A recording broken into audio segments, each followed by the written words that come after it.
ৰাইজৰ সহযোগত সপ্তম বৰ্ষ দৌল উৎসৱ লগত সংগতি ৰাখি আয়োজন কৰা সাংস্কৃতিক সন্ধিয়াৰ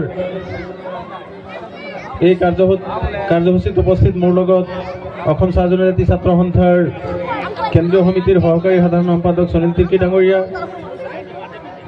আটছাৰ কেন্দ্ৰীয় সমিতিৰ কাৰ্যনিৰ্বাহক সদস্য বাবুল পাইক ডাঙৰীয়া, সমাজকৰ্মী তথা উদ্যোক্তা সমীৰ শীল ডাঙৰীয়া, ভাৰতীয় চাহ জনগোষ্ঠী মৰ্চাৰ উপসভাপতি সমীৰ তুৰী ডাঙৰীয়া,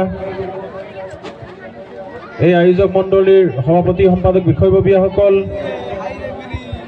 মৰমৰ যুৱক যুৱতীসকল তথা শ্ৰদ্ধাৰ ৰাইজ সকলোকে মোৰ তৰফৰ পৰা পবিত্ৰ হোলীৰ শুভেচ্ছা জনাইছোঁ।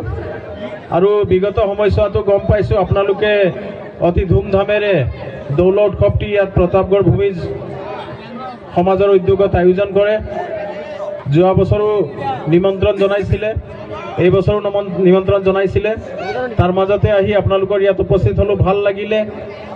ইয়াত যে ইমান ধুনীয়াকৈ আমাৰ জনগোষ্ঠীৰ লোকসকলে একগোট হৈ পেলাই দৌল উৎসৱটো ইমান ধুনীয়াকৈ আয়োজন কৰে, ফূৰ্তি ফাৰ্তা কৰে, ইয়ে হৈছে আমাৰ মানৱ জীৱনৰ এটা প্ৰধান উদ্দেশ্য।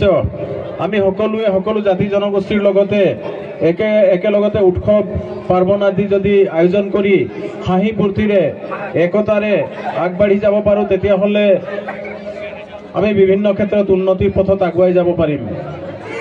আমাৰ মাজৰ দুখ বেদনা বিভিন্ন সমস্যাক নেওচি আমি যেতিয়া একগোট থাকোঁ, তেতিয়া সদায় উন্নতিৰ বাট আমি দেখা পাওঁ। আজি আপোনালোকৰ মাজত আহি ভাল লাগিলে।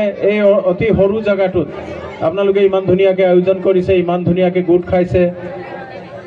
আজি এই পবিত্ৰ মঞ্চটি আপোনালোকৰ সফলভাৱে উদ্যোক্তা সমিতিকো আপোনালোকে সকলোৱে সহায় সহযোগ কৰি এই সাংস্কৃতিক সন্ধিয়াটি সকলোৱে ফূৰ্তি ফাৰ্তাৰে উদযাপন কৰিব বুলি মোৰ ফালৰ পৰা অনুৰোধ জনাই তথা এই পবিত্ৰ মঞ্চটিক আপোনালোকৰ প্ৰয়োজনীয় আনন্দৰে যাতে উপচাই তোলক তাকে আশা কৰি আপোনালোকৰ সকলোৰে উদ্যোক্তা মণ্ডলৰ লগতে উপস্থিত সকলোৰে মংগল কামনা কৰি এই মঞ্চটি শুভ উদ্বোধন কৰিছোঁ বুলি মোৰ ফালৰ পৰা ঘোষণা কৰিছোঁ। নমস্কাৰ।